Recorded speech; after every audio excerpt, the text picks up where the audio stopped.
Assalamualaikum warahmatullahi wabarakatuh. Selamat berjumpa kembali tentunya di YouTube channel Pesantren Digital Aswa. Di acara spesial bulan Ramadan, yaitu Ngabuburit ala Santri bersama saya Brian Kusumajati dan narasumber kita Bapak Kiai Haji Ahmad Izzuddin LC MSI. Mari sebelumnya kita sapa beliau terlebih dahulu. Assalamualaikum Gus. Waalaikumsalam Bagaimana warahmatullahi kabarnya hari ini Gus? Alhamdulillah sehat ya. Ya, alhamdulillah kita diberikan kesehatan, bisa menyapa kembali tentunya santri digital nih Gus, dan Iya. di ruangan yang berbeda lagi nih. Oh iya. Semoga menambah semangat juga dan juga menambah semangat untuk santri digital bisa terus mengikuti juga ngabuburit ala santri nih Gus. Nah, kalau kemarin kita sudah membahas mengenai sahur nih Gus. Sekarang tidak lengkap rasanya kalau kita tidak membahas mengenai berbuka Iya. puasa. Nah, berbuka puasa itu kalau misalnya ada yang misal nih tidak sengaja nih Gus, atau ya ternyata ketika buka itu belum waktunya maghrib, ini bagaimana nih Gus kira-kira? Iya. Jadi dalam berpuasa itu dua hal. Yang pertama tentang imsak Ramadan atau waktu subuh. Iya. Itu kita tidak boleh kok melewati adzan subuh. Umpamanya di situ udah adzan kok kita kelupaan saja. Ternyata makan, ternyata subuh. Itu Iya. sama dengan ketika kita berbuka. Hmm. Kita menyangka sudah maghrib, ternyata sangkaan kita salah. Ternyata masih kurang 5 menit. Iya. Maka itu sama. Menyangka masih boleh sahur ternyata sudah subuh, Iya. atau menyangka kalau sudah maghrib ternyata belum, itu sama-sama puasanya tidak sah. Iya. Jadi orang yang sudah terlanjur berbuka ternyata belum maghrib ya, konsekuensinya dia harus menyelesaikan ternyata masih kurang 10 menit. Iya. Ya udah 10 menit itu setelah kita melakukan kesalahan harus imsak bahasanya. Dia tidak boleh terus minum atau terus kayak aja, nggak boleh. Iya. Nunggu sampai maghrib. Dan nanti setelah syawal dia harus ngontok. Gitu. Ini makanya dalam penentuan subuh Iya. dan juga maghrib itu harus betul-betul cermat gitu. Jangan sampai ada yang teledor, belum maghrib kok sudah dipentongi. Gitu. Iya. Kayak kemarin di berita kan ada satu desa harus ngodok semua nantinya. Karena apa? Karena tukang masjidnya kentong maghribnya terlalu cepat. Akhirnya ketahuan ternyata belum maghrib. Kemarin saya baca di koran itu, ya nanti semua satu desa harus ngodok semua itu. Karena kesalahan satu orang. Gitu. Yeah. Jadi seperti itu, santri digital itu baik sengaja maupun tidak sengaja ya Gus. Jadi misal kalau sengaja ya malah justru nggak boleh Gus. Iya. Tapi kalau tidak sengaja tetap harus dikodok ya. Ya, makanya kalau dalam bahasa kitab itu harus meyakinkan kalau sudah masuk waktu maghrib. Gitu. Jangan boleh kira-kira aja, nggak boleh. Harus yakin kalau memang sudah berbukalah.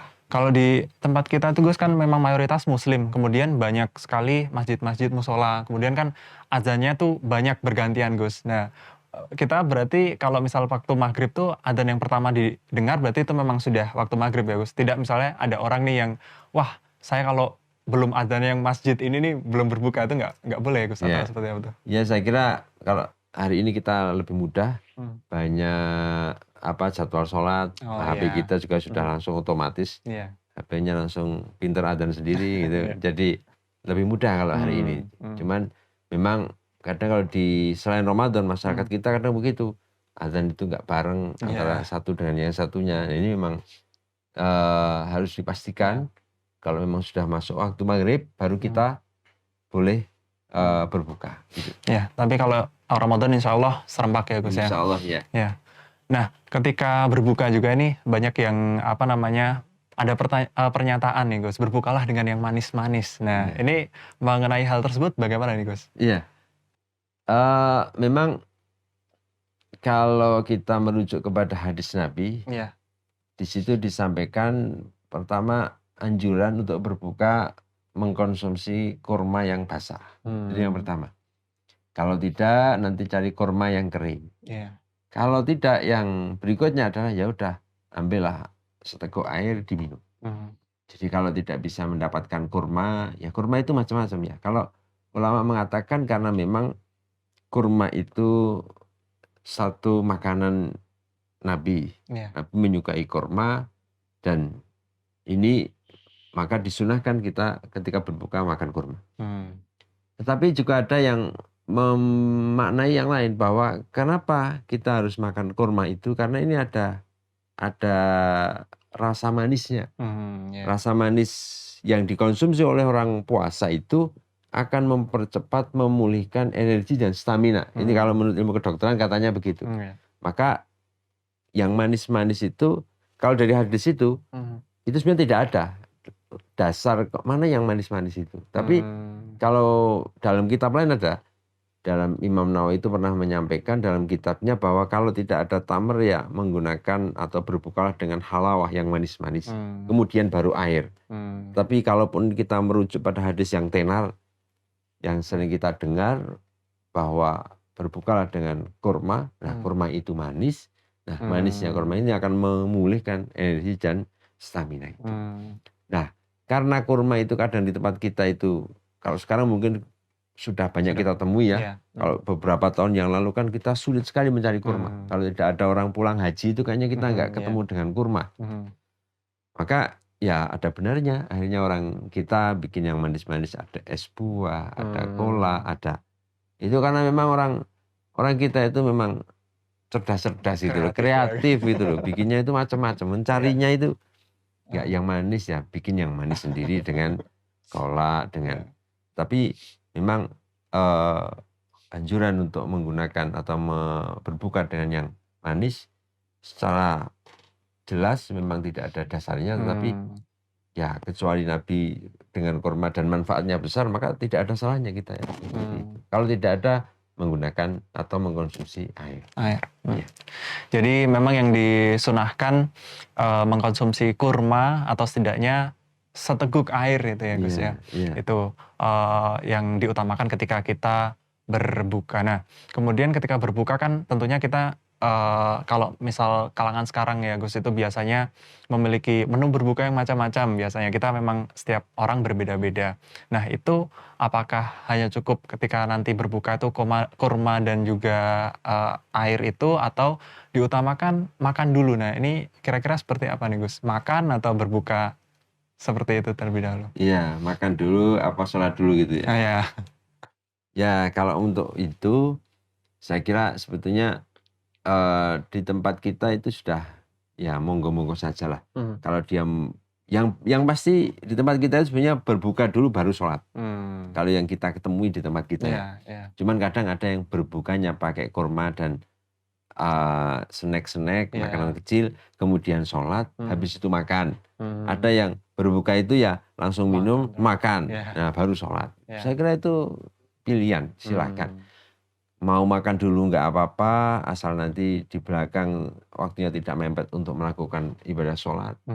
Atau dia mau makan kurma, minum 1 gelas air, terus habis itu sholat juga boleh-boleh saja.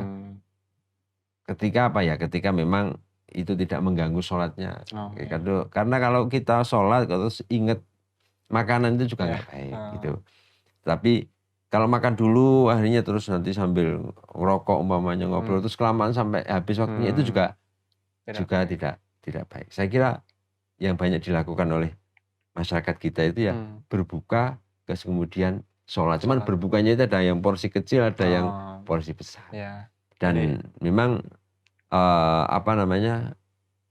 ini setiap individu beda-beda. Ada yang langsung makan ya biasa-biasa aja. Tapi kalau langsung makan, kadang ada yang makannya kalau sudah agak waktunya panjang.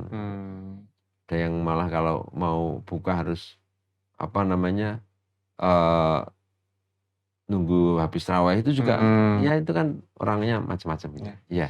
Jadi mengenai berbuka puasa itu tergantung kebutuhan itu ya Gus. Apakah berbuka dalam porsi besar atau kecil, atau mau sholat terlebih dahulu atau makan terlebih dahulu sesuai dengan kebutuhan. Yang penting nggak boleh kalap ya Gus, balas dendam karena sehari tidak puasa terus makanya terlalu banyak kekenyangan, itu malah justru tidak boleh ya Gus ya. Ya, kurang lebih seperti itu Santri Digital. Semoga pembahasan mengenai buka puasa di sore hari ini bisa kita pahami bersama-sama dengan baik dan semoga juga menjadi pelajaran keberkahan kita bersama. Kami rasa cukup. Mohon maaf jika ada salah-salah kata. Kami akhiri. Untuk santri digital yang ingin bertanya, jangan lupa bisa komen di kolom komentar atau juga bertanya via DM di Instagram Pesantren Digital. Kami akhiri. Wassalamualaikum warahmatullahi wabarakatuh. Waalaikumsalam.